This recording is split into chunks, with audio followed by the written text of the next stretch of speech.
আসসালামু আলাইকুম। আপনাদের মাঝে একটা জিনিস শেয়ার করি। আমি বাঁশবাগানে আসছি। আপনারা দেখেন বাঁশবাগানে আসলে কত মোটা বাঁশ সেটা আপনাদের কাছে শেয়ার করতেছি। বাঁশ আসলে আমি এত এত মোটা আমি কখনো বাঁশ দেখি নাই। এটা দেখেন আপনারা আসলে এই বাঁশ কিন্তু দেখেন হাত দিয়ে এতটুকু হয়েছে আমার হাত, কিন্তু এটার মোটা আহ, কি বলবো আনুমানিক এরকমভাবে আসলে 3 গিব্বা হবে। দেখতেই পারতেছেন আসলে কত মোটা বাঁশ। যাক, এটা দেখতে আমার কাছে অনেক অনেক সুন্দর লাগতেছে, তার জন্য আসলে আপনাদের কাছে একটু শেয়ার করলাম। দেখেন বাঁশের ভিতরে কত কিছু লেখালেখি করছে ছেলেপেলেরা। আর দেখেন কত সুন্দরভাবে এই বাঁশগুলা হইছে, দেখতে অনেক সুন্দর লাগতেছে আর অনেক মোটা। সব কিছু মিলিয়ে আমার কাছে অনেক অনেক ভালো লাগতেছে। এইখানেও দেখেন বাঁশের ভিতরে একদম জায়গা মাঝখানে ফাঁকা জায়গা হয়ে গেছে, সেটাই আপনাদেরকে দেখাচ্ছি। দেখছেন আমি তো চারিদিক দা বাঁশ, আর বাঁশের মাঝখানে কিন্তু আমি দেখতেই পারতেছেন। এটা আসলে আমার কাছে অনেক সুন্দর লাগে, যেহেতু আমি ভিডিও করি আপনাদের মাঝে শেয়ার করতেছি। এক একটা বাঁশ কত মোটা, দেখছেন। এটা কী জাতি বাঁশ আমি জানি না।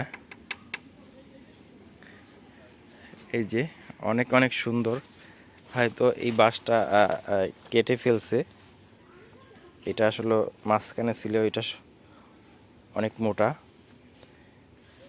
যাক, আপনাদের কাছে শেয়ার করলাম। আমি আসছি একটু ঘুরতে, চৌকিটা পড়ছে এই বাঁশ বাগানে।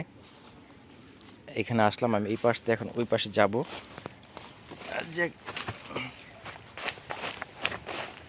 এই যে চারিদিক দিয়ে শুধু বাঁশ আর বাঁশ। বলবেন যে আসলে এটা কি জাতীয় বাঁশ? বাঁশ কোনো জাতীয় হয় কি না, বা কোনো জাতের হয় কি না বাঁশ? অবশ্যই আপনারা বলবেন এটা কি জাতের বাঁশ হতে পারে। দেখেন এটা কিন্তু অনেক অনেক বড় বাঁশ। আপনারা দেখতেই পারতেছেন আসলে কত মোটা মোটা বাঁশ।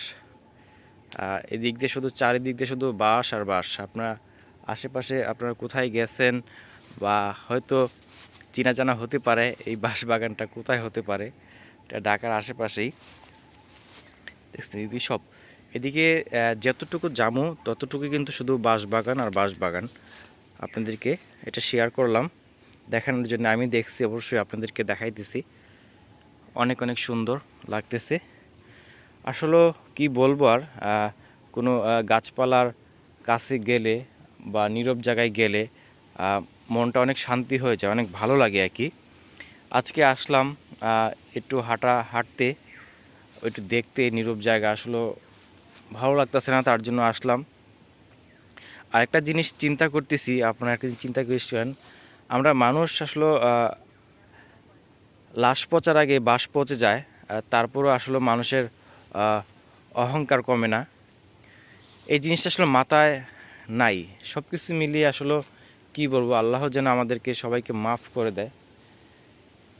যাক, কথা বেশি বাড়াবো না। ইসলাম বিষয় নিয়ে কথা বললে হয়তো ভুল হতে পারে। যাক, ইসলাম বিষয় নিয়ে আমি কথা বলবো না।